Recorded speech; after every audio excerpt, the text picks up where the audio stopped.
प्रभु परमेश्वर के पवित्र उपस्थिति में आए हुए आप सभी प्रिय जनों के लिए मैं परमेश्वर का धन्यवाद करता हूं और हमें मिला हुआ इस सुंदर अवसर के लिए परमेश्वर की महिमा हो। और आप सभी मसीही पवित्र जनों को प्रभु यीशु मसीही के पवित्र नाम में मसीही वंदना पेश करता हूं और आप सबों को जय मसीह की पेश करूंगा। प्रभु के नाम की महिमा और स्तुति हो। और एक दफे प्रकाशित वाक्य की अध्ययन के हेतु परमेश्वर की उपस्थिति में हमें एकत्रित प्रभु ने किया है।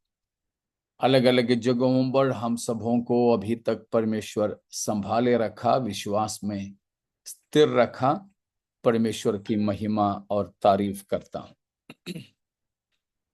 हम प्रभु की वचन की ओर जाएंगे।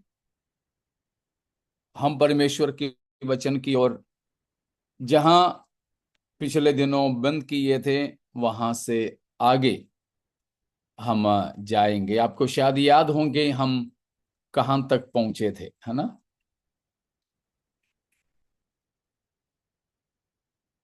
याद है? हाँ। हाँ, 14वां अध्याय और 1 से 5 हो गया पूरा। ठीक है। 14वां। 14वां। 14वें अध्याय में हम लोग हैं और उसमें हम 5 तक की आयतों को पिछले दिनों मनन किए थे।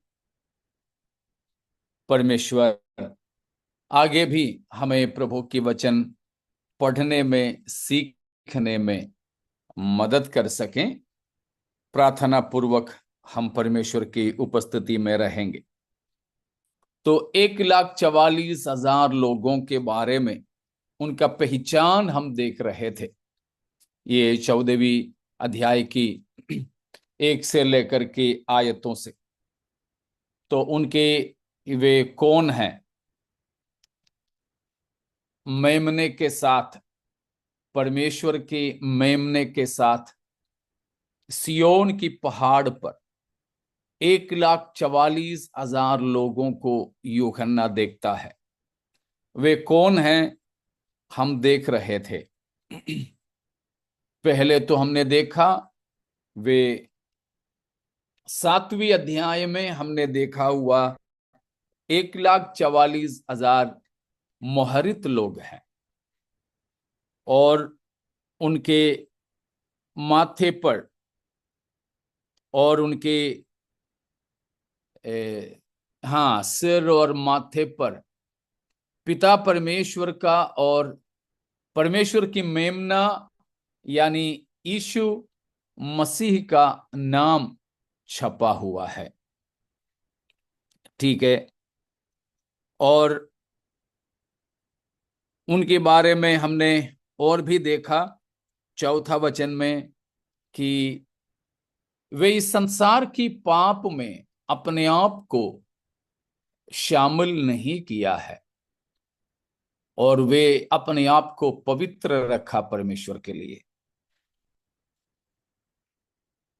फिर हमने देखा कि परमेश्वर के लिए यीशु मसीह यानी परमेश्वर की मेमना के लिए पहला फल होने के वास्ते दुनिया से, पृथ्वी से, संसार से उनको छुड़ाया है, खरीदा गया है, मोल लिए गए हैं। और उनकी मुंह में छल की, कपट की, झूठ की कोई बात नहीं थी और वे निष्कलंक लोग थे। मतलब परमेश्वर के लिए वे अपने आप को पवित्र रखे हुए लोग थे। ये हमने 1 से लेकर 5 तक की आयतों से देखा है। इतने में अगर किसी को कुछ शंका है, कुछ समझ में नहीं आया है तो आप पूछें, नहीं तो हम 6 और 7 में जाएंगे।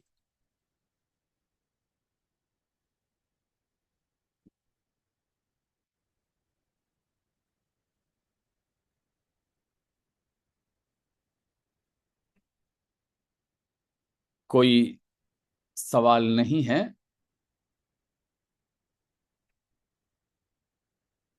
तो हम आगे जाते हैं। 6 और 7 को पढ़िएगा।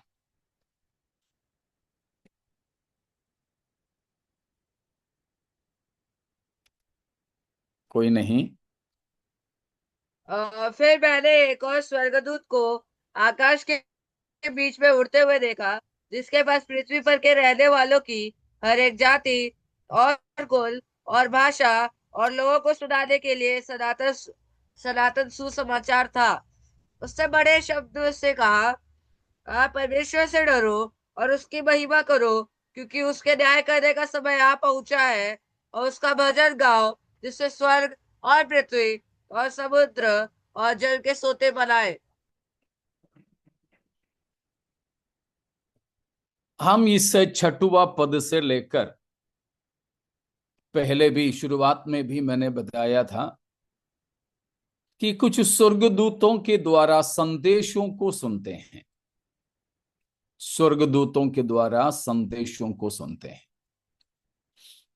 उसमें हमने 6वां पद में एक स्वर्गदूत को देखते हैं बातें करता हुआ, ठीक है ना? वहां पर एक स्वर्गदूत को हम देखते हैं। और 8वां पद में दूसरा एक स्वर्गदूत, 9वां पद में तीसरा स्वर्गदूत। तो पहला स्वर्गदूत 6ठा पद में, दूसरा स्वर्गदूत 8वां पद में, तीसरा स्वर्गदूत 9वां पद में। अब एक चौथा स्वर्गदूत की संदेश हम 15वां पद में देखते हैं। एक अगला है 17वां पद में, और 18वां पद में भी एक है। इस प्रकार 6 स्वर्गदूतों के द्वारा 6 प्रकार के संदेश हम बाकी 14वीं अध्याय में देख सकते हैं। उसमें पहला है, हमने अभी जो देखा है 6 और 7 पदों में। 6 और 7 पदों में एक स्वर्गदूत को आसमां में उड़ते हुए यूहन्ना ने देखा। यह है फर्स्ट मैसेज, पहला संदेश है। यहां पर पहला संदेश।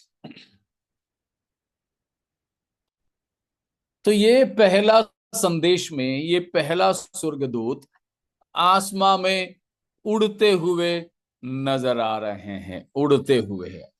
और वो क्या संदेश सुनाता है?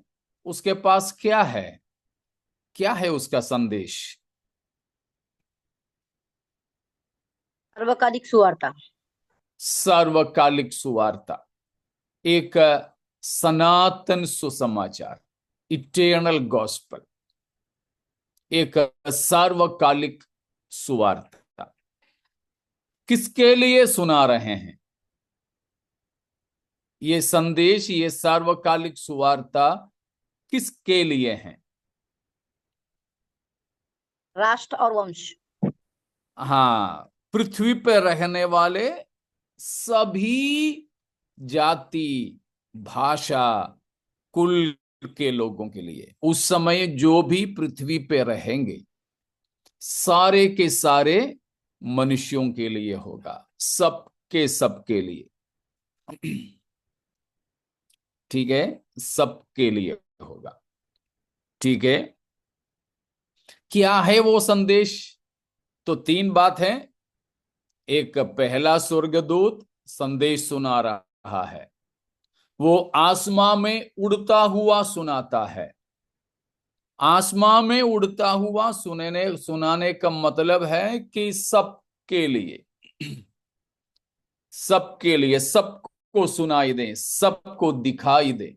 वो है आसमां में उड़ने का मतलब। ठीक है, आसमां में उड़ने का वो मतलब है। अब वो सुनार क्या रहा है? उसका शीर्षक है यहां दिया, सनातन सुसमाचार, सार्वलौकिक या सार्वलौकिक सुवार्ता। किसके लिए हैं? पृथ्वी पे उस समय जो कोई भी रहेंगे उन सब के लिए है। किसी एक जाति, किसी एक भाषा के लोगों के लिए नहीं, सबके सबके लिए, सबके सबके लिए। अब उस संदेश का जो है निचोड़ क्या है वो संदेश? 7वां पद में बताया है, और एक बार पढ़िए 7वां पद को। उसे बड़े शब्द से कहा, परमेश्वर से डरो और उसकी महिमा करो, क्योंकि उसके न्याय करने का समय आ पहुंचा है। और उसका भजन करो, जिससे स्वर्ग और पृथ्वी और समुद्र और जल के सोते बनाए। ये जो सार्वकालिक सुवार्ता, उसका जो संदेश है, ये है कि परमेश्वर से डरो, परमेश्वर से डरो और परमेश्वर की महिमा करो। परमेश्वर से डरो, परमेश्वर की महिमा करो, क्योंकि न्याय का समय आ पहुंचा है। न्याय का समय आ पहुंचा है। चौथी बात उसमें यह है कि आराधना उनकी करो जिन्होंने स्वर्ग, पृथ्वी, समुद्र तथा जल के स्रोतों को बनाया है। देखा, सुसमाचार यहां पर सुनाई जा रहे हैं। शायद मैंने आपको बताया नहीं तो अभी बताता हूं, अगर पहले बताया भी तो दोहराता हूं। नया नियम में हम खास तौर पर 3 प्रकार के सुसमाचार को देखते हैं। कितने प्रकार के? 3। शायद आप सोचते हो कि 3 नहीं है, 4 है ना? आप लोग सब है ना हमारे साथ में? मैं 2 ही लोगों की चेहरा देख पा रहा हूं। आशा करता हूं कि आप लोग बाकी दरवाजे के पीछे, पर्दे के पीछे हैं। अगर कोई दिक्कत नहीं है तो वीडियो ऑन रखें, कोई दिक्कत है तो आप बंद कर सकते हैं, लेकिन ध्यान देना।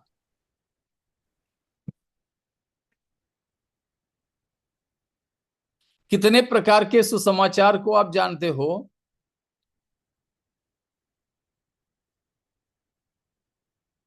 4। 4। हाँ। 4। रोशन कितना बोला? 2? 3? अच्छा, 3 कौन कौन सा है?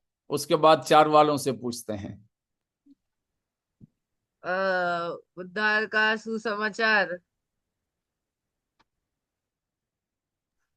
राज्य का सुसमाचार, और इधर लिखा है सनातन सुसमाचार। Okay, good. 4 सुसमाचार आशा बोली कि राधा रेखा है? आशा है ना?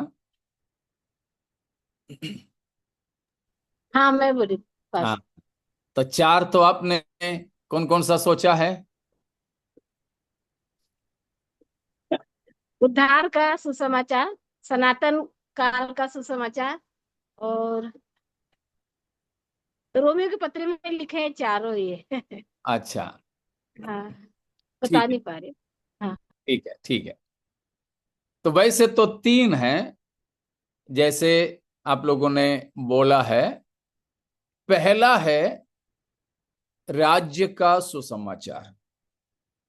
राज्य का मतलब स्वर्ग राज्य का सुसमाचार। दूसरा है अनुग्रह का सुसमाचार।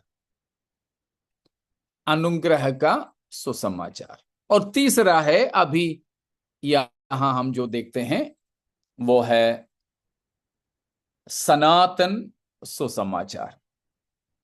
तो इस तरह 3 प्रकार के सुसमाचार के बारे में हमें नया नियम के अंदर सीखने को मिलता है।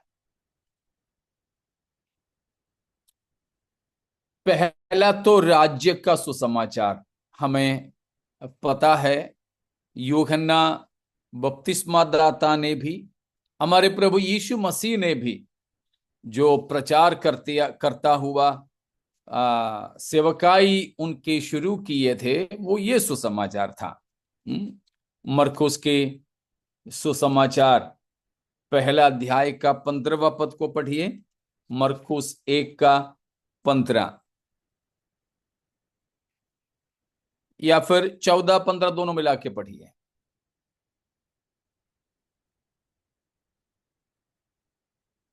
यूहन्ना के पकड़वाए जाने के बाद यीशु ने गलील में आकर परमेश्वर के राज्य का सुसमाचार प्रचार किया और कहा, समय पूरा हुआ है और परमेश्वर का राज्य निकट आ गया है। मन फिराओ और सुसमाचार पर विश्वास करो।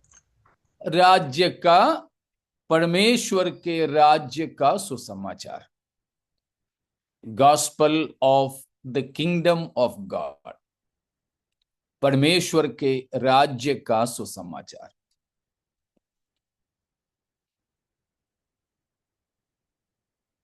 वो राज्य का सुसमाचार है कि परमेश्वर का राज्य निकट है। मानव सरकार सब खत्म होने जा रहा है। परमेश्वर अपना राज्य को दुनिया में संस्थापित करने का समय आ गया है। यह है राज्य का सुसमाचार। ठीक है, अब दूसरा है प्रेरितों के काम 20:24, प्रेरितों के काम 20:24।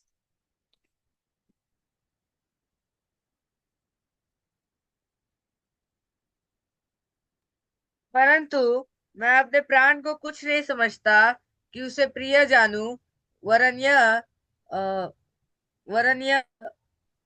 कि मैं अपनी दौड़ को और उस सेवा को पूरी करूं जो मैंने परमेश्वर के अनुग्रह के सुसमाचार पर गवाही देने के लिए प्रभु यीशु से पाई है।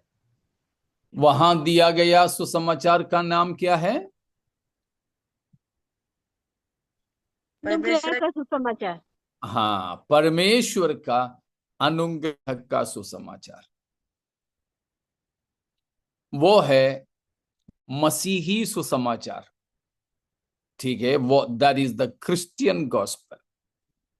अभी हम लोग जो प्रचार कर रहे हैं वो इस परमेश्वर की अनुग्रह का सुसमाचार है। तीतुस 2:11 भी पढ़ें, तीतुस 2:11।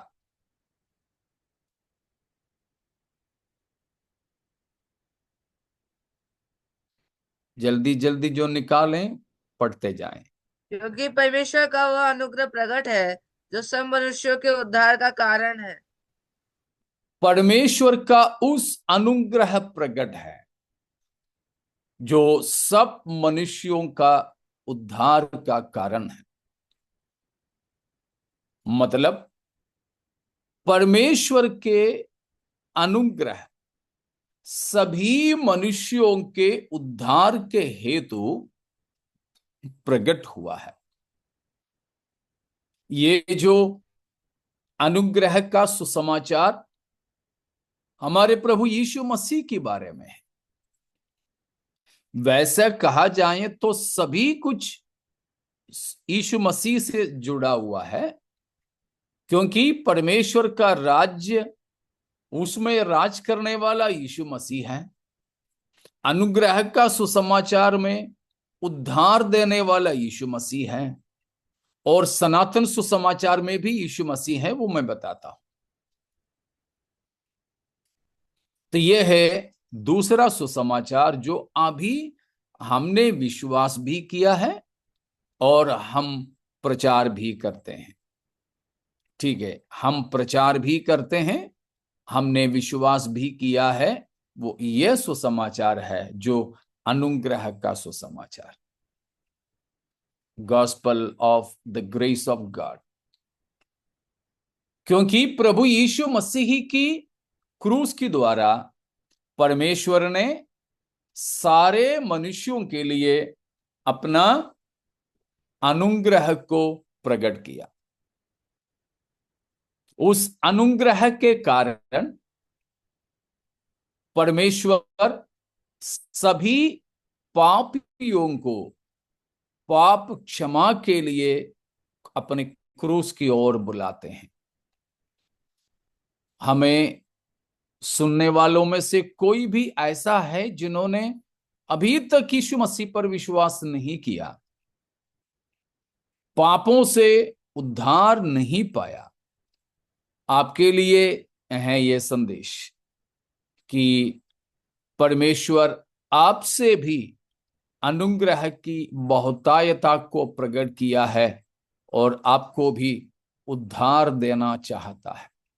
यीशु पर विश्वास करें, क्योंकि यीशु हमारे लिए क्रूस पर मरा, हमारे पापों को मसीह ने अपने ऊपर लिया और हमारे पापों के बदले में यीशु मसीह ने अपने आप को क्रूस पर बलिदान किया। ठीक है, तो ये है अनुग्रह का सुसमाचार। और तीसरा है अभी जो हम मनन कर रहे हैं, प्रकाशित वाक्य 14 का 6 और 7 में, वहां पर सनातन सुसमाचार, सार्वकालिक सुवार्ता, वो क्या है? ये सार्वकालिक सुवार्ता में, ये सनातन सुसमाचार में क्या प्रचार किया जा रहा है?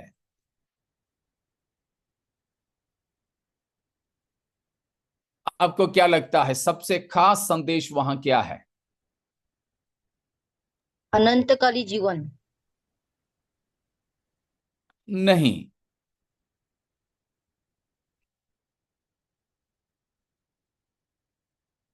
ये सनातन सुसमाचार का मुख्य संदेश वहां पर क्या दे रहा है? सृष्टिकर्ता की आराधना करना, क्योंकि न्याय का दिन आने वाला है। हाँ, ये दो चीज है। देखिए, राज्य की सुसमाचार में परमेश्वर राज करने आ रहा है, इसीलिए तुम विश्वास करो। अनुग्रह की सुसमाचार में परमेश्वर अपने अनुग्रह में तुमको क्षमा दे रहा है, इसीलिए तुम परमेश्वर के पास आओ और पाप क्षमा पाओ, उद्धार पाओ, सार्वकालिक जीवन पाओ। अब ये सनातन सुसमाचार में बता रहा है न्याय का दिन आप पहुंचा है, न्याय से बचना है तो सृजनहारा परमेश्वर की आराधना करो। यह है सनातन सुसमाचार। तीनों सुसमाचार का नाम और उसका खास संदेश और उसका उद्देश्य समझ में आया आप लोगों को? नहीं आया तो और पूछें। सनातन या सार्वकालिक सुवार्ता में यह बता रहा है कि न्याय का दिन आ पहुंचा है, इसीलिए क्या करना? सृष्टिकर्ता परमेश्वर का ही आराधना करना, क्योंकि उस समय लोग किसकी आराधना करते थे?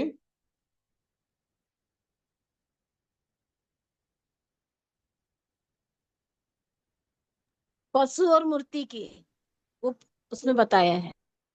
हाँ, पशु और मूर्ति के। और उसके साथ ही साथ में और एक बार पढ़ेंगे 9 उसका 10 और 11, 10वां पद पढ़ेंगे, 9 का 10।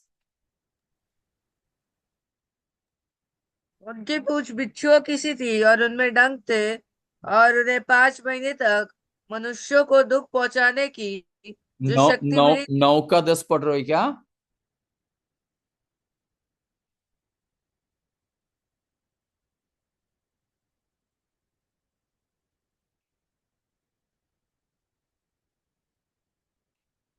पढ़ो, 9 का 10 है तो पढ़ लो। उनकी पूंछ बिच्छुओं की सी थी और उनमें डंक थे, और उन्हें 5 महीने तक मनुष्यों को दुख पहुंचाने की जो शक्ति मिली थी वह उनके पूंछों में थी।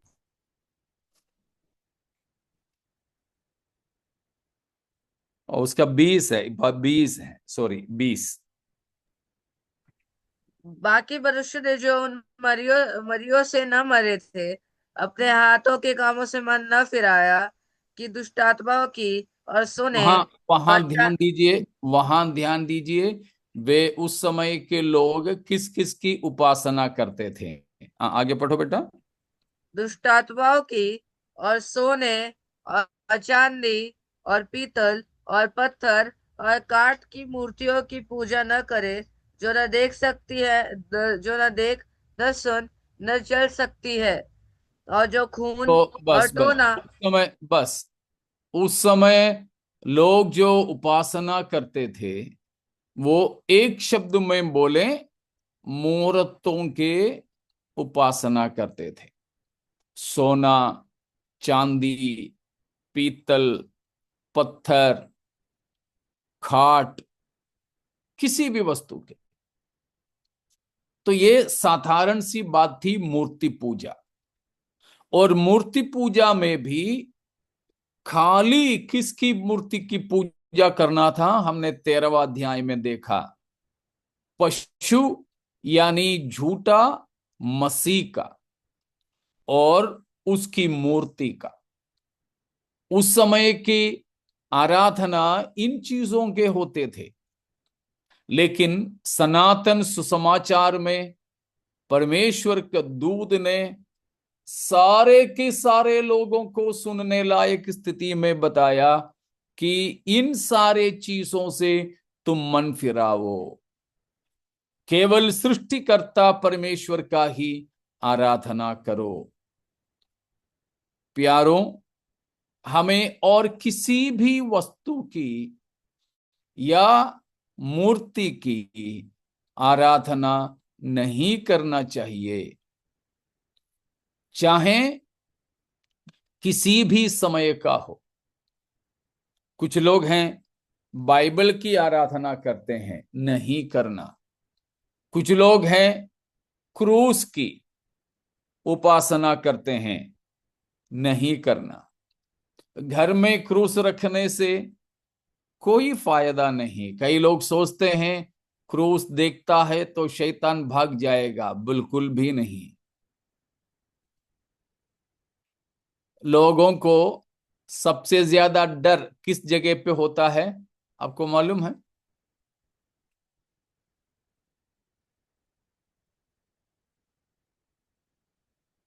सुनसान जगह पर।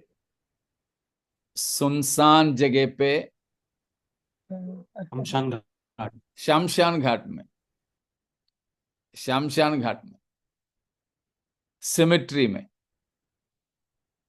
अगर मसीहियों के शमशान घाट है तो सबसे ज्यादा क्रूस कहां मिलेंगे आपको? कब्रिस्तान। कब्रिस्तान में ही मिलेगा। श्मशान घाट में, कब्रिस्तान में ही सबसे ज्यादा क्रूस मिलेगा। लेकिन लोगों को बोलो रात में जाके अकेले वहां कहीं बैठ जाओ, एक रात पूरा वहीं बिताओ, बिस्तर बिस्तर हम दे देंगे।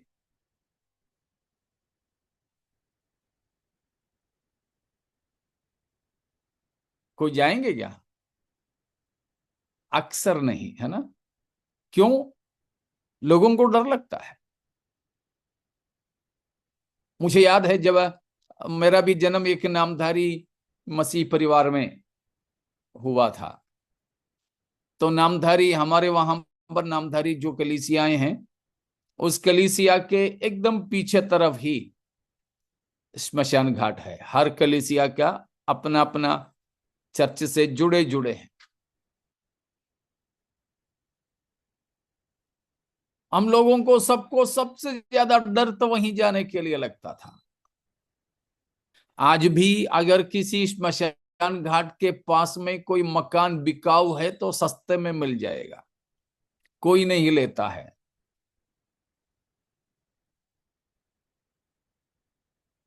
तो क्रूस से शैतान को कोई डर नहीं है, क्रूस का निशान रखने से कोई डर नहीं है। मसीह की क्रूस से तो जरूर डरता है शैतान। लेकिन हम लोग जो बनवा के रखते हैं सोना की, चांदी की, लोहे की, लकड़ी की, और ईस्टर के समयों में खजूर की पत्ते का, सब जो बना के रखते हैं, उन क्रूस की निशाने से शैतान को कोई डर नहीं है। तो उस हिसाब से कोई घर पे क्रूस मत रखें, वो भी मूर्ति पूजा है। कुछ लोग एक क्रूस लटका देते हैं, शैतान को कोई फर्क नहीं पड़ेगा। आप क्रूस का कपड़ा बनवा लो, कोई फर्क नहीं पड़ेगा। ठीक है। तो यीशु मसीह का फोटो, यीशु मसीह का तस्वीर, यीशु मसीह का मूर्त,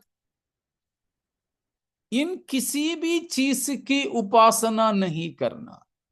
ना किसी चर्च की, ना बाइबल की, ना क्रूस की, ना यीशु की फोटो या कोई तस्वीर की, या किसी संतों के, किसी के भी उपासना नहीं करें। हम मसीहियों के बीच में भी ऐसे आराधनाएं होती है, नहीं होना चाहिए।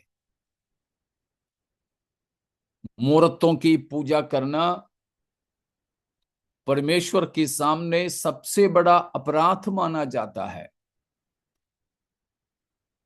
आपको मालूम होंगे, मैं फिर से बताता हूं कि परमेश्वरत्व की विरोध में किया जाने वाला सबसे बड़ा पाप है मूर्ति पूजा। ठीक है ना? परमेश्वरत्व की विरोध में किए जाने वाला सबसे बड़ा पाप मूर्ति पूजा है।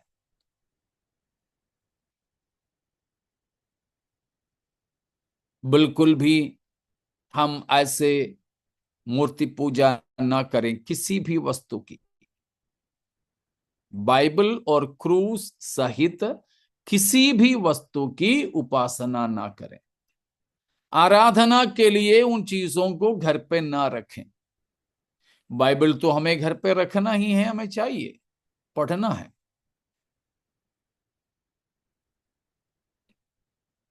तो सनातन सुसमाचार का संदेश है, परमेश्वर का न्याय का दिन आप पहुंचा है। इसीलिए परमेश्वर की उपासना करो, परमेश्वर की आराधना करो, किसी भी सृष्टि की नहीं, सृजनहारा परमेश्वर की, सृजनहारा परमेश्वर की। तो सृजनहारा परमेश्वर के बारे में यह हम पर बताया है कि आकाश और पृथ्वी और समुद्र और उसकी सारे सोतों को बनाने वाला परमेश्वर। ठीक है। परमेश्वर के भय मानना और परमेश्वर की आराधना करना, क्योंकि न्याय का दिन आ गया है, परमेश्वर न्याय करने जा रहा है। इतना समझ में आ गए? पहला स्वर्गदूत का संदेश क्या है?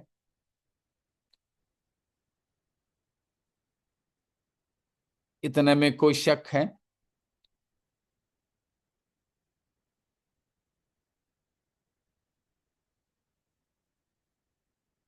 पहला स्वर्गदूत का संदेश, सनातन सुसमाचार, ये सब बातें आपको समझ में आ गए? Yes pastor. ठीक है, किसी को शक नहीं है ना? तो फिर अगली बात, 8वां पद को पढ़ेंगे। फिर इसके बाद एक और दूसरा स्वर्गदूत यह कहता हुआ आया, गिर पड़ा, वह बड़ा बेबीलोन गिर पड़ा, जिसने अपनी क्या की कोपमय मदिरा सारी जातियों को पिलाई है। Praise God.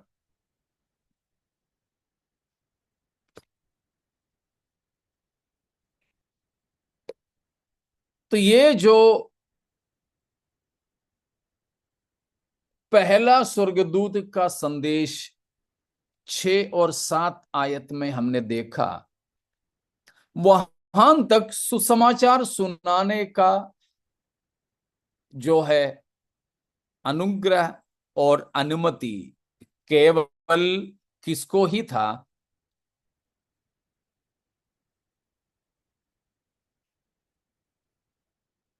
कौन ही सुसमाचार सुना सकते थे?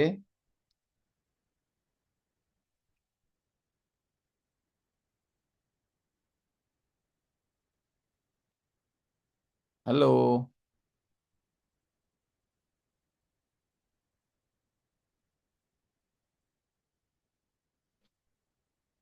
नहीं मालूम? स्वर्गदूत। स्वर्गदूत। नहीं, स्वर्गदूतों को क्या अभी हम लोग जो सुसमाचार सुना रहे हैं, ये सुसमाचार सुनाने की अनुमति है? नहीं। नहीं नहीं नहीं। नहीं है।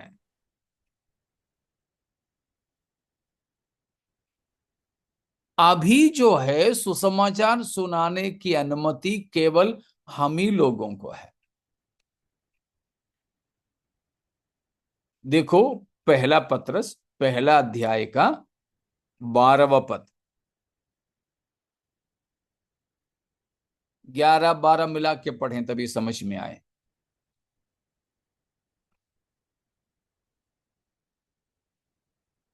उन्होंने इस बात की खोज की कि मसीह का आत्मा जो उनमें था और पहले ही से मसीह के दुखों की और उसके बाद होने वाली महिमा की गवाही देता था, वह कौन से और कैसे समय की ओर संकेत करता था। उन पर यह प्रकट किया गया कि वे अपनी नहीं वरन तुम्हारी सेवा के लिए ये बात कहा करते थे, जिनका समाचार अब तुम्हें उनके द्वारा मिला, जिन्होंने आप पवित्र आत्मा के द्वारा जो स्वर्ग से भेजा गया तुम्हें सुसमाचार सुनाया। और इन बातों को स्वर्गदूत भी ध्यान से देखने की लालसा रखते हैं। इन बातों को स्वर्गदूत भी ध्यान से देखने की लालसा रखते हैं।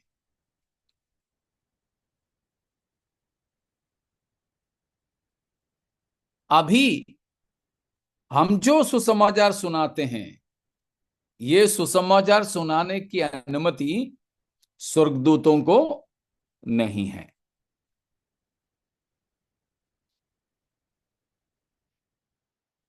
प्रेरितों के काम 10 अध्याय,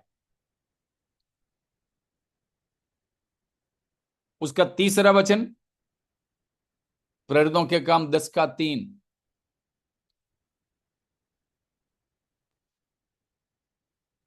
उसने दिन के तीसरे पहर के निकट दर्शन में स्पष्ट रूप से देखा कि परमेश्वर का एक स्वर्गदूत उसके पास भीतर आकर कहता है, हे कुरनेलियुस। हाँ, पढ़ो। उसने उसे ध्यान से देखा और डरकर कहा, हे प्रभु, क्या है? उसने उससे कहा, तेरी प्रार्थनाएं और तेरे दान स्मरण के लिए हे परमेश्वर के सामने पहुंचे हैं। अगला वचन। और अब याफा में मनुष्य भेजकर शमौन को, जो पतरस कहलाता है, बुलवा ले। देखा,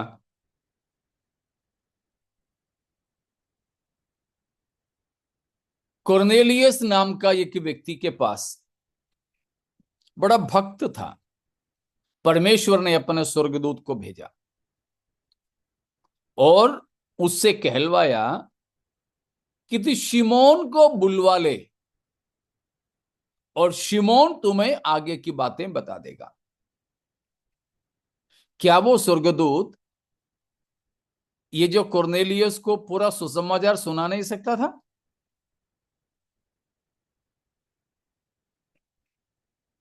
आप मेरे साथ हो ना? सकता था। लेकिन सकता नहीं था किया। तो भी हाँ, नहीं सकता। क्योंकि ये सुसमाचार, अभी हम लोग जो सुसमाचार सुना रहे हैं, इसका नाम क्या बोला? अनुग्रह का सुसमाचार। अनुग्रह का सुसमाचार, या हम उद्धार का सुसमाचार भी बोलो, गलत नहीं है, या मसीह का सुसमाचार। इस अनुग्रह का सुसमाचार सुनाने की अनुमति केवल किसको ही है?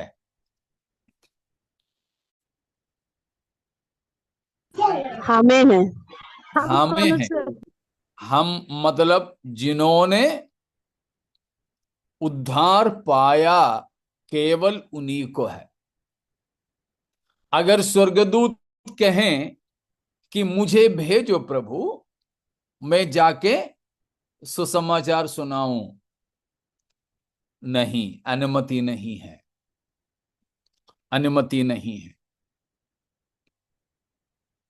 ये सुसमाचार सुनाने का अनुमति और अनुग्रह केवल उद्धार पाए हुए मनुष्यों ही को है। क्योंकि प्रभु यीशु मसीह क्रूस पर जो मरा, किसके लिए नहीं था? कल वालों को याद होंगे शायद। स्वर्गदूतों के लिए नहीं था। स्वर्गदूतों के लिए नहीं, फिर किन के लिए? केवल मनुष्यों मनुष्य के लिए। मनुष्यों के लिए। कल की भाषा में बोले तो अब्राहम के वंश। अब्राहम के वंश के लिए। मतलब केवल मनुष्यों ही के लिए प्रभु यीशु मसीह मरा है। इसीलिए मसीह की क्रूस की गुणभोक्ताएं ही सुसमाचार का प्रचार कर सकते हैं। स्वर्गदूत मसीही की क्रूस के गुणभोक्ताएं हैं क्या?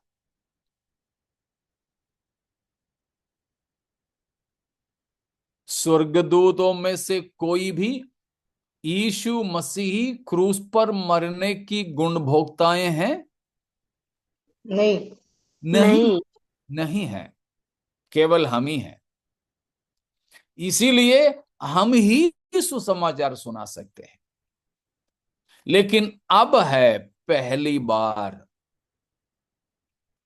हम प्रकाशित वाक्य 14 का 6-7 में देखते हैं कि स्वर्गदूतों को सुसमाचार सुनाने का अनुमति दिया। लेकिन वो सुसमाचार नहीं अनुग्रह का, परंतु ये न्याय का सुसमाचार है। न्याय से बचने के लिए। क्यों स्वर्गदूत को परमेश्वर ने नियुक्त किया? क्योंकि उस समय भी ऐसे जनजातियां होंगे जिनके रहने के बारे में और किसी मनुष्यों को मालूम नहीं है। शायद आपको समझने में कठिनाई नहीं होंगे। अभी भी ऐसे लोग हैं जो आम जनता से, लोगों से बिल्कुल अलग है, संबंध नहीं रखते हैं। हमारे भारत में है। हमारे भारत की हिस्सा है अंडमान निकोबार द्वीप समूह, आइलैंड।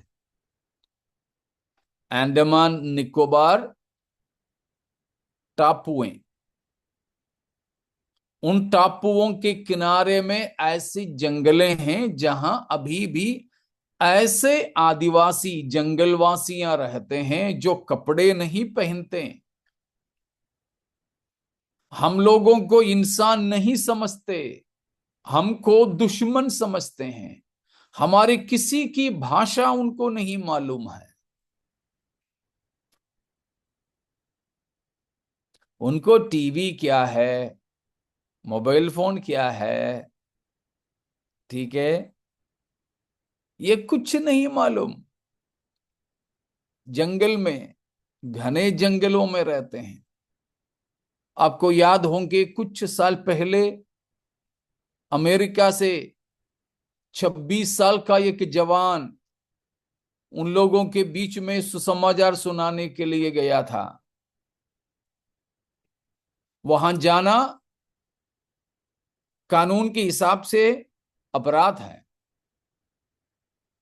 उस इलाके में जाना मना है लोगों के लिए हमारे भारत सरकार की ओर से। लेकिन ये जवान वहां पहुंचा, किसी मछुआरे को पकड़ के मछुआरा ने उन लोगों का वहां कहीं नाव से छोड़ा। लेकिन नाव से वो उतरा पानी से थोड़ा ही, क्योंकि समुद्र के किनारे में है, थोड़ा सा ही वो अंदर गया। उनको देने के लिए कई तोहफे गिफ्ट्स लेकर गया था। लेकिन वो इंसान है करके वहां के रहने वालों को समझ में नहीं आया। उन लोगों ने तीर चलाया। वो 26 साल का जवान मिशनरी को वहीं मार डाला उन लोगों ने। शायद वहीं बालुओं के अंदर दफन भी किया, पता नहीं कहां है। अमेरिका तो चाह रहे थे कि उनका लाश को अपने देश में ले जाएं, लेकिन पता नहीं कि कहां उनको दफन किया या उनका मांस उन लोगों ने खाया, कुछ नहीं पता। अब सुसमाचार हम उनको सुना सकेंगे? शायद नहीं, क्योंकि वहां हम नहीं पहुंच पा रहे हैं। वहां पहुंचने के लिए हमें अनुमति नहीं है। हम वहां पहुंचे भी उनकी भाषा नहीं मालूम, हमारी भाषा वो नहीं समझते। इस तरह कई सारे जनजातियां हैं, घने जंगलों के अंदर रहते हैं। अमेज़न तो आजकल हम सबको मालूम है, क्योंकि अमेज़न से हम लोग सामान खरीदते हैं, ऑनलाइन बाजार है। लेकिन ये अमेज़न करके दुनिया की सबसे बड़े जंगली इलाका है, कई देशों में फैला हुआ है। अमेज़न फॉरेस्ट, अमेज़न के जंगले, उन जंगलों में रहने वाले कई सारे इस तरह के लोग हैं जिन तक साधारण मनुष्य नहीं पहुंच पाए।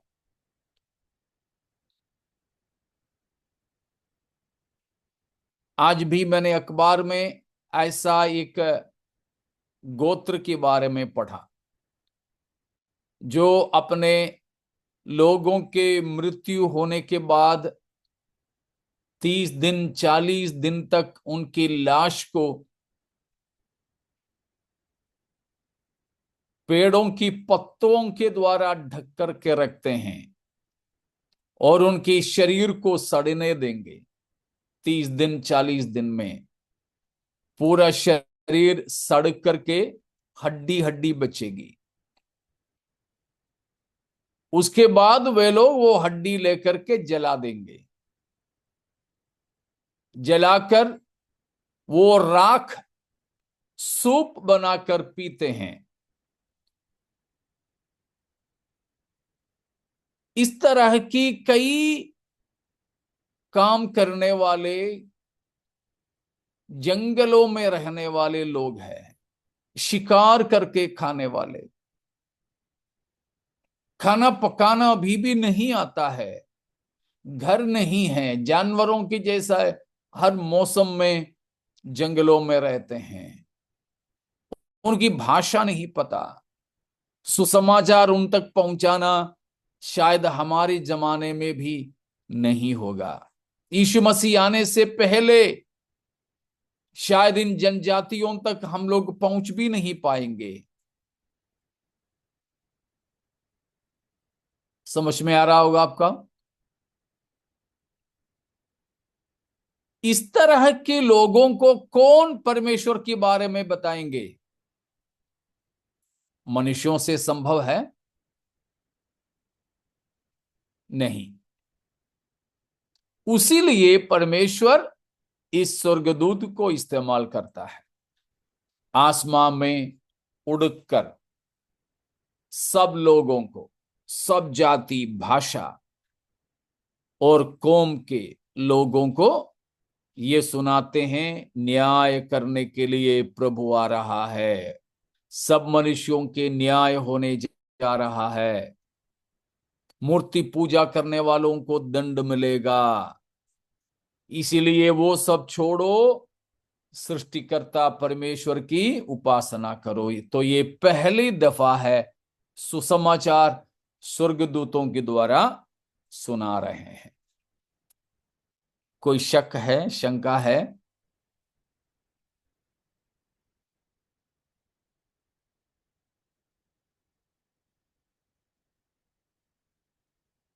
कुछ नहीं।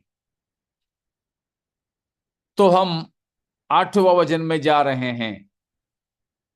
वहां पर एक अगला स्वर्गदूत चिल्ला करके कहता है कि बाबिलोन के ऊपर आने वाले परमेश्वर की न्याय के बारे में बता रहा है। वहां बताते हैं, पहले स्वर्गदूत के बाद दूसरा स्वर्गदूत ये कहते हुए आया, सर्वनाश हो गया, बड़े बाबेल का सर्वनाश हो गया। बाबेल जिसने सारे राष्ट्रों को अपने व्यभिचार की मदहोशी का दाखरस पिलाया है। तो यहां एक स्वर्गदूत घोषणा कर रहा है, सारी दुनिया सुनने लायक, यह भी न्याय के बारे में है, यह भी दंड के बारे में है। किसकी न्याय है? बड़े बाबुल, बड़े बाबुल। ये बाबुल का सर्वनाश का विवरण हम अलग से सीखेंगे 17वां अध्याय में। ठीक है, 17वां अध्याय में हम इस 8वां पद का खुलासा देखेंगे। तब तक के लिए आप इंतजार करें। 17वां अध्याय में इसी के बारे में बताया है, 17 और 18। फिलहाल के लिए मैं आपको बताता हूं, बाबुल। आप सबसे पहले बाबुल को कब देखा, कब जाना, बताओगे? या कहां? भाषा की जब गड़बड़ी हुई थी तभी। भाषा की गड़बड़ी हुई थी तब। भाषा की गड़बड़ी क्यों हुई थी वहां पर?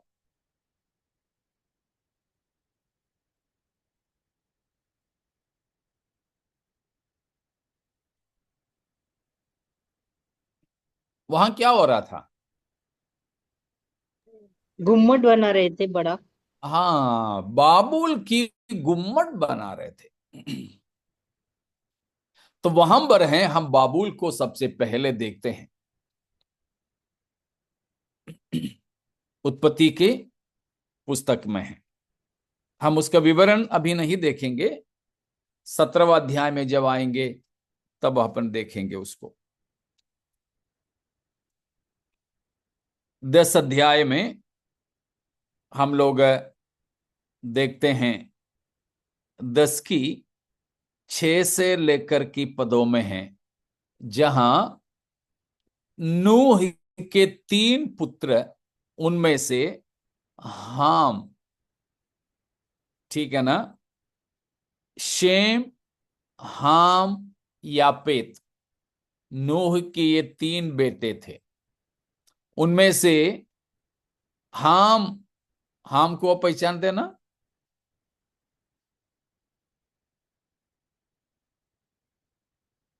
क्या है हाम का पहचान?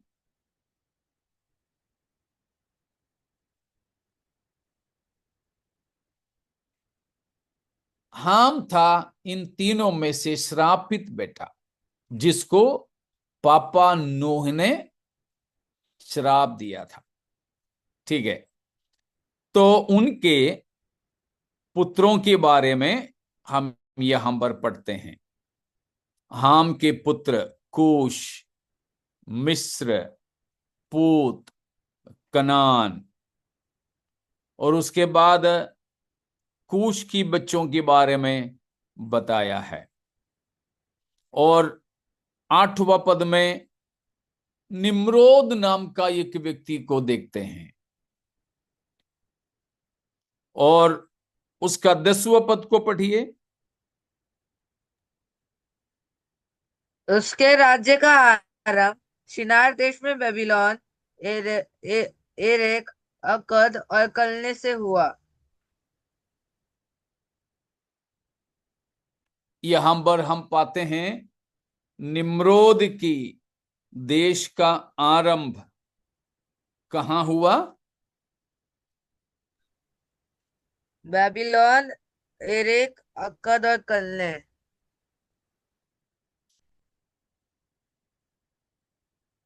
शिनार का नाम नहीं है वहां पर?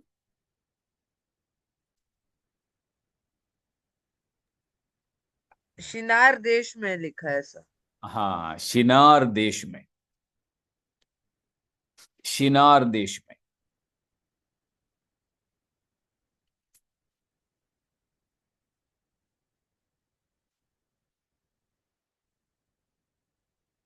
अभी आप दानियल का पुस्तक पहला अध्याय में चलिए, उसका पहला और दूसरा आयतों को पढ़ें। दानियल 1 का 1 और 2। यहूदा के राजा यहोयाकीम के राज्य के तीसरे वर्ष में बेबीलोन के राजा नबूकदनेस्सर ने यरूशलेम पर चढ़ाई करके उसको घेर लिया। तब यह परमेश्वर ने यहूदा के राजा यहोयाकीम को परमेश्वर के भवन के कई पात्रों सहित उसके हाथ में कर दिया, और उसने उन पात्रों को शिनार देश में अपने देवता के मंदिर में ले जाकर अपने देवता के भंडार में रख। बाबुल, बेबीलोन कहां पर है ये? शिनार के देश में। स्कूल में पढ़ने वाले बच्चों को पता है उसका आधुनिक भाषा, आधुनिक नाम क्या है? बच्चों को पता है?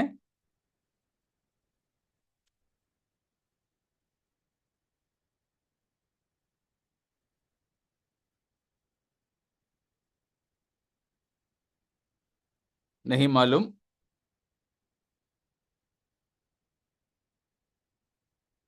वो है मेसोपोटामिया, मेसोपोटामिया।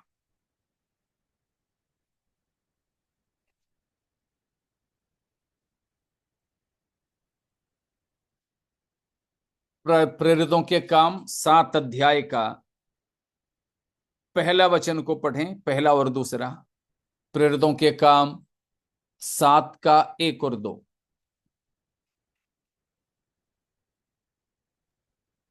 तब महायाजक ने कहा, क्या ये बातें सच है?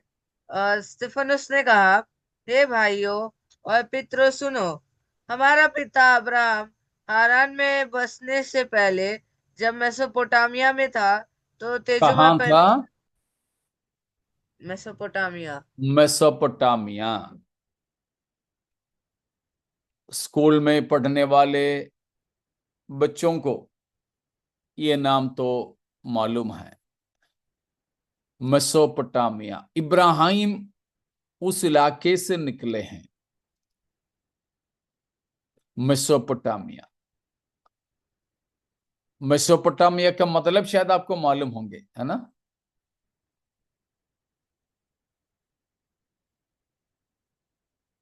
हिप्पोपोटामस सुने हैं ना? हिप्पोपोटामस नहीं सुना? देखे भी होंगे। देखा, समुएल ने देखा हिप्पोपोटामस को? जी मास्टर जी। देखा है। कहाँ देखा? टीवी में? नहीं, तालाब के बीच में। तालाब के बीच में? हाँ। मुंबई में? हाँ, भाई कलर।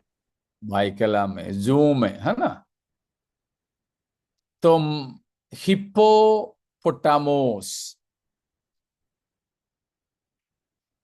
मेसोपोटामिया समानता है ना?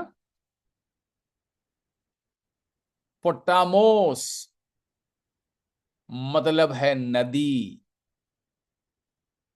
पोटामिया नदियां बहुवचन है। हिप्पो माने हॉर्स, घोड़ा। तो हिप्पोपोटामोस का मतलब है नदी में रहने वाला घोड़ा। ठीक है, नदी में रहने वाला घोड़ा। बड़ा भयानक जंतु है, आप जानते हैं। नहीं तो आप इधर मुंबई में आ जाना, हम आपको दिखा देंगे। मुंबई में जू है, वहां पर है। वैसे ही है मेसोपोटामिया। मेसोपोटामिया मतलब नदियां।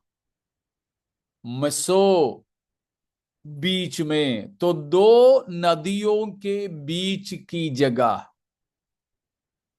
वो है मेसोपोटामिया का मतलब।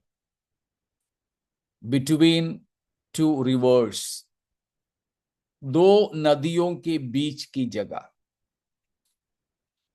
सबसे पहला जो है संस्कृति, इस दुनिया का सबसे पहला संस्कार या संस्कृति, फर्स्ट सिविलाइजेशन वहीं से था, वहीं से था। तो वहां से जो शुरू हुआ, वहां पर था सबसे पहला शहर जो बनाया गया। उससे पहले एक बनाया गया, वो जल प्रलय से पहले था। ठीक है ना? वो उत्पत्ति 14 अध्याय में है। हनूक नाम का एक शहर कईन ने बनाया था, वो था सबसे पहला शहर। और जल प्रलय के बाद में सबसे पहला जो शहर बनाया और संस्कृति बनी, वो ये बाबुल थी, बाबुल में। और वहीं से गलत शिक्षा और गलत आराधना भी शुरू हुआ। बाबुल इसीलिए सब प्रकार के झूठे आराधनाओं के और सब प्रकार के पापों के जो है राजधानी कहलाते हैं। ठीक है, आप प्रकाशित वाक्य 17वां अध्याय में भी चलिएगा,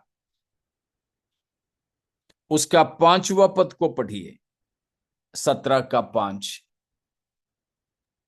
उसके माथे पर यह नाम लिखा था, भेद, बड़ा बेबीलोन, पृथ्वी की वेश्याओं और घृणित वस्तुओं की माता। बाबिलोन के लिए यहां क्या बताया है? बड़ा भेद और पृथ्वी के सारे वेश्याएं और घृणित वस्तुओं। घृणित वस्तुओं के माता। मतलब दुनिया के सारे पापों को, दुनिया के सारे अशुद्ध आराधनाओं को जन्म देने वाली माता की तरह है ये बाबेल। ठीक है ना? ये बाबेल। और हम 18 में भी चलेंगे, 18 अध्याय में उसका दूसरा वचन को पढ़ें। उसने ऊंचे शब्द से पुकार कर कहा, गिर गया, बड़ा बेबीलोन गिर गया है, वह दुष्ट आत्माओं का निवास और हर एक अशुद्ध आत्मा का अड्डा और हर एक अशुद्ध और घृणित पक्षी का अड्डा हो गया। 17 और 18 अध्याय में बाबुल की सत्यानाश का विवरण दिया है, क्योंकि इन दोनों अध्यायों में बताया है कि बाबुल ऐसा एक जगह था जहां से सब प्रकार की अशुद्धताओं की उत्पत्ति हुई, झूठी आराधना की, मूर्ति पूजा की, ठीक है, गलत शिक्षाओं की, अवैध रिश्तों की, सब घृणित कामों की जो शुरुआत है वो कहां से हुई है? बाबुल से। उसका नेतृत्व देने वाला व्यक्ति का नाम क्या था?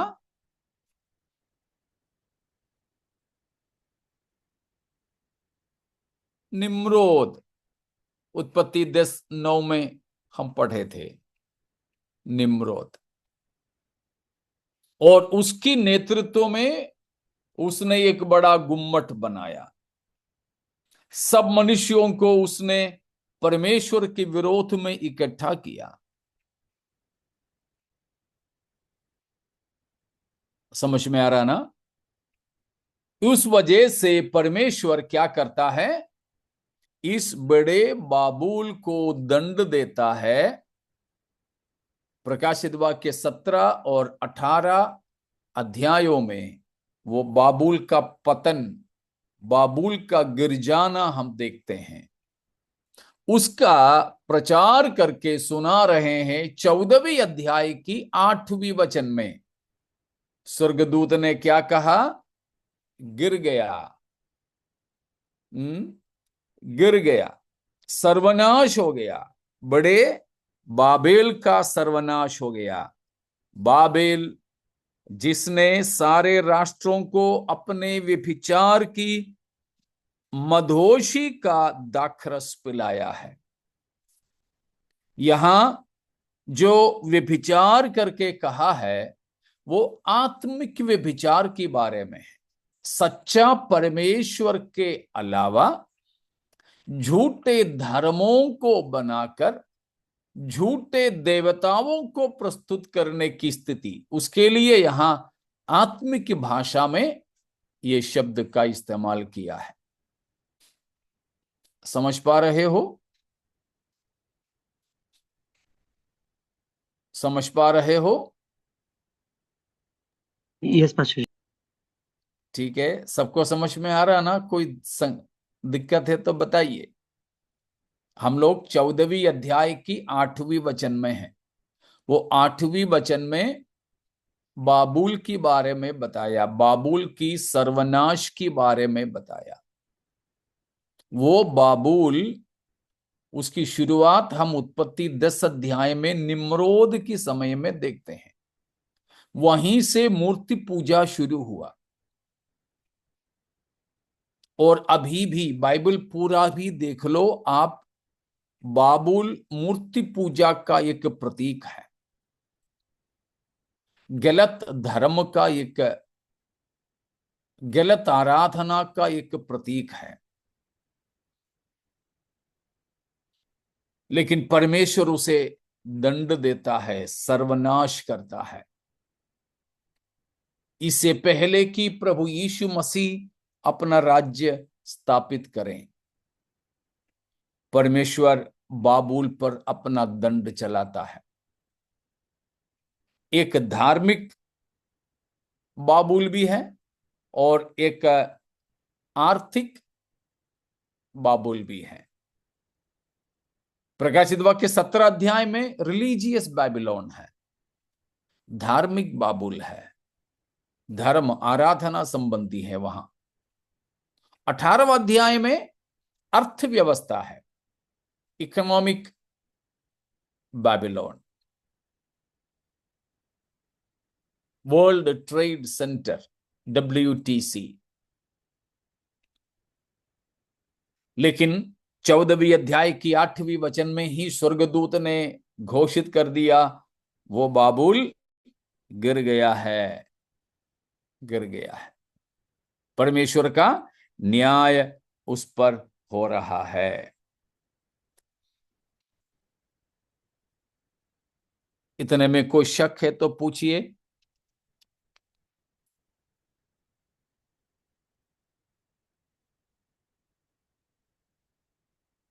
अगर नहीं तो हम अगला संदेश भी देख करके समाप्त करते हैं। 14वें अध्याय का 9 से 12 तक की पद है, वहां पर भी, या 9 से 12 तक भी पढ़ें। फिर इनके बाद एक और तीसरा स्वर्गदूत बड़े शब्द से यह कहता हुआ आया, जो कोई उस पशु और उसकी मूर्ति की पूजा करे और अपने माथे या अपने हाथ पर उसकी छाप ले, वह परमेश्वर के प्रकोप की नीरी मदिरा जो उसके क्रोध के कटोरे में डाली गई है पिएगा, और पवित्र स्वर्गदूतों के सामने और मेमने के सामने आग और गंधक की पीड़ा में पड़ेगा। उसकी पीड़ा का धुआं युगानुयुग उठता रहेगा। और जो उस पशु और उसकी मूर्ति की पूजा करते हैं और जो इनके नाम की छाप लेते हैं, उनको रात दिन चैन न मिलेगा। पवित्र लोगों का धीरज इसी में है, जो परमेश्वर की आज्ञाओं को मानते और यीशु पर विश्वास रखते हैं। यहां तीसरा स्वर्गदूत का संदेश, यह भी किसके बारे में ही है?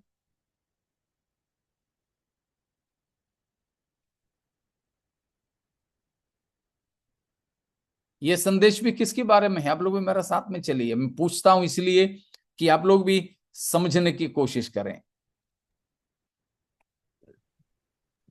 जो उस पशु और उसकी मूर्ति की पूजा के करते हैं। बाद मूर्ति पूजा करना। ठीक है, और कुछ?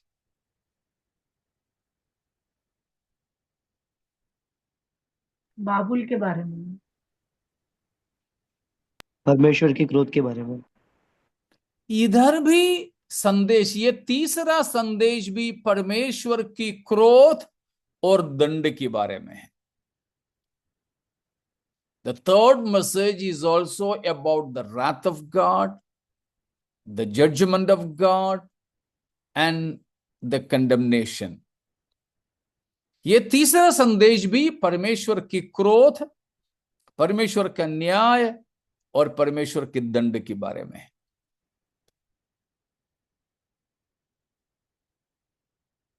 इधर भी एक चेतावनी है, इधर भी एक चेतावनी। तो पहला स्वर्गदूत का संदेश भी एक वाणी, एक चेतावनी है, और उस चेतावनी दिए जा रहा है, उससे बचने का उपाय भी है।